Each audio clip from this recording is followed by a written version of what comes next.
we go, everybody. It is Wednesday already. Time for your Berkshire Hathaway bi-weekly podcast. Been a while since we've talked to him, but he's back in the studio talking about realty expert Adam Helgeson. We'll talk with him right after this. What would tomorrow look like if you sold your house today? Maybe you'd move to a new city or a new country. Maybe you'd pick up birding or birdies. You could get into wine. Not that into wine. Or skiing. Warmer skiing. Or maybe you'd spend more time doing nothing at all. When you're ready for whatever comes next, we'll be ready to help you get there. Berkshire Hathaway Home Services. All right, here we are, and we are back. He hasn't been here for a while. Welcome, everybody. We got to do the round of applause thing for him. Realty expert Adam Helgeson, how have you been, buddy? I'm doing good, yeah. Now with McKenna joining the rotation, instead of every 3 weeks, it's every month. Yeah. Is it better for you to have another week off? Or I know how you like the spotlight and everything. Yeah, no. I mean, I'll be honest, I'm kind of running a little out of content. But hey, we're good. Yeah, I'm trying to figure stuff out, but because I want to be informational and I want to not and you are stuff, and I want to, you know what I mean? I want this to be educational. That's my whole goal as an agent. I'm not here to sell you something. I'm here to educate you in the process and help you make an educated decision. And how many times have I told you, wow, I just learned something I did not know? And so usually when you learn, that is an educational thing. So you can teach an old dog new tricks. You can. I might forget it in the 20 minutes, but you can. Now, okay, I'd like to know, especially now, because I'm assuming, is inventory still fairly low? It is. Okay, yes. So do you get more bidding wars and things like that? And if so, I just want to know, especially with low inventory, I mean, maybe it's not any different than when it's regular, but how do you get somebody to accept your offer without it going into a bidding war or whatever? It's tricky. When there's a multiple offer situation, you know what I mean? You just have to come with your best foot forward.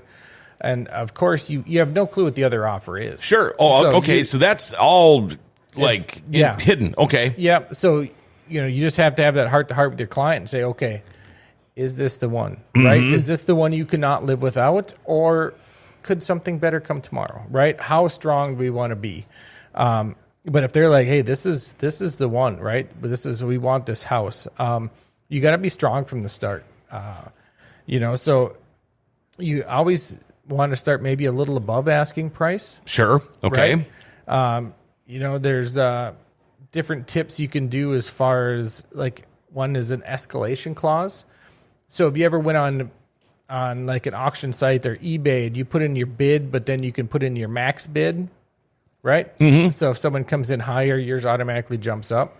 We can do that in real estate as well. It's called escalation clause. Okay. So what we'll do in there is we will put, in case of a multiple offer situation, buyers will go $1,500 over any competing offer not to exceed a total purchase price of bam. This is like our top, right? And then proof of other offer must be sent to buyer's agent to up the offer, because we just don't say, oh yeah, we got one maxed out yours. You know what I mean? We have to have proof that they're doing that. Okay.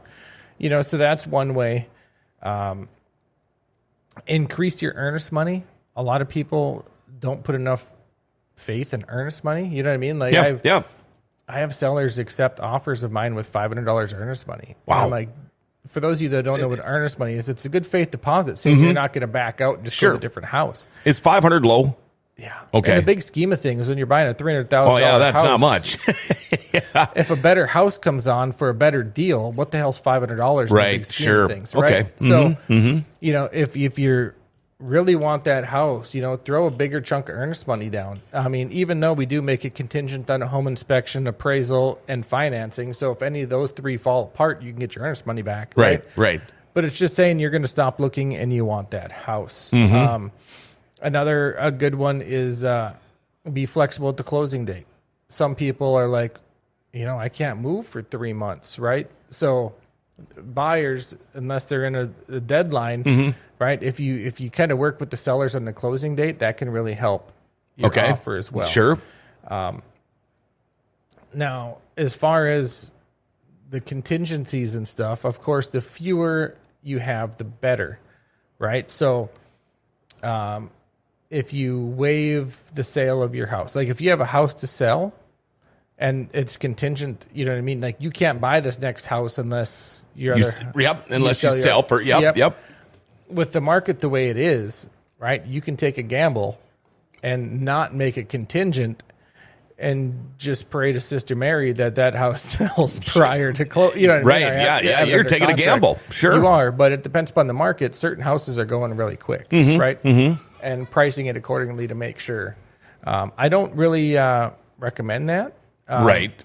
But some people, shorten the inspection period or, they might say, hey, the home inspection is only for informational purposes only.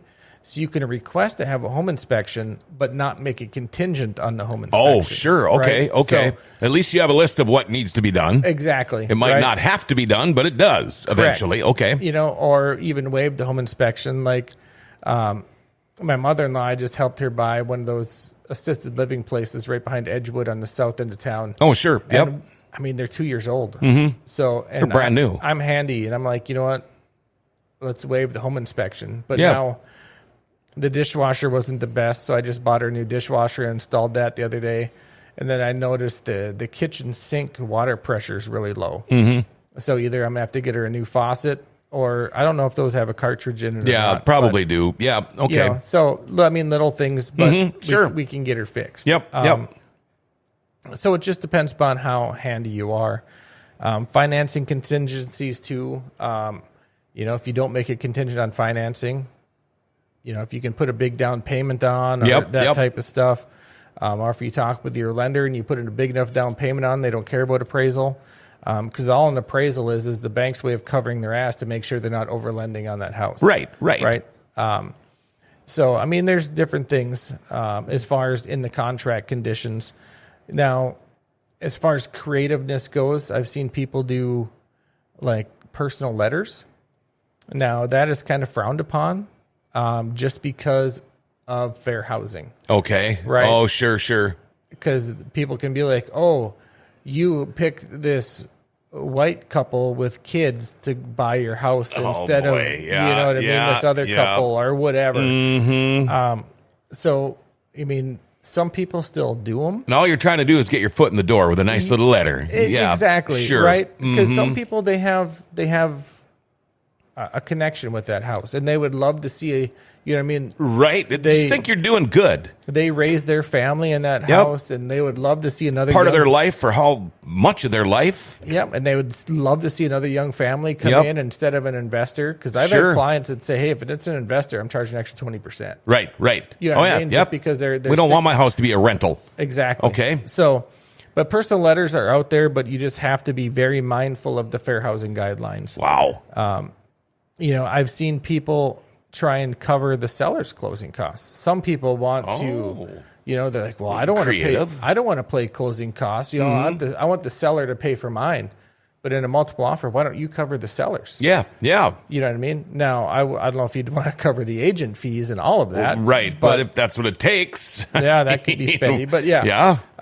Depends on how bad you want the house. Yeah. And I just used this option, like a rent back option. I just did this with another client. Finney was just calling me, but hopefully it went through.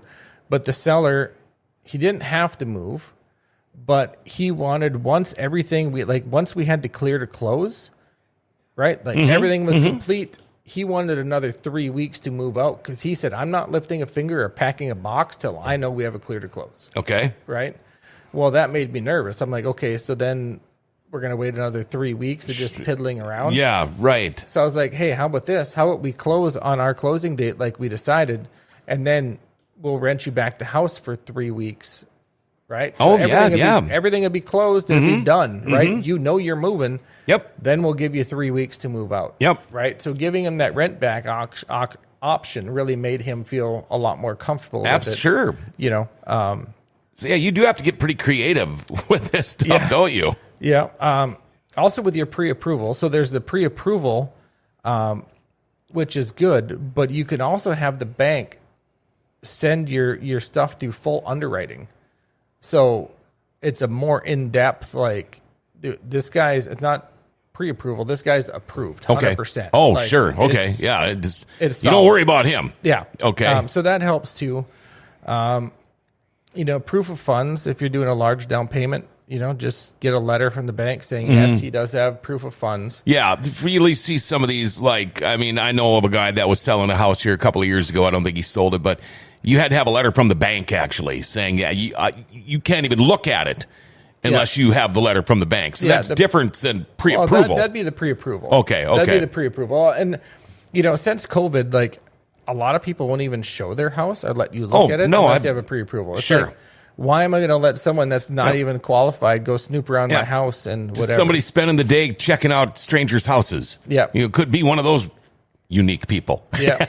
Okay. So another tactic I like to use that's worked is so people right now, because of the market being a little crazy, they'll list a home, but then they said, hey, we're not reviewing offers till next week, Friday. Oh, sure. Right? Because they want to let it sit as many as possible. Simmer a little bit. Right? So what I'll do is if my clients really want it, say, okay, hey, we'll submit an offer. We'll go 10 grand over asking. But if this offer is not accepted within 24 hours, it drops to 2 grand over asking. Okay.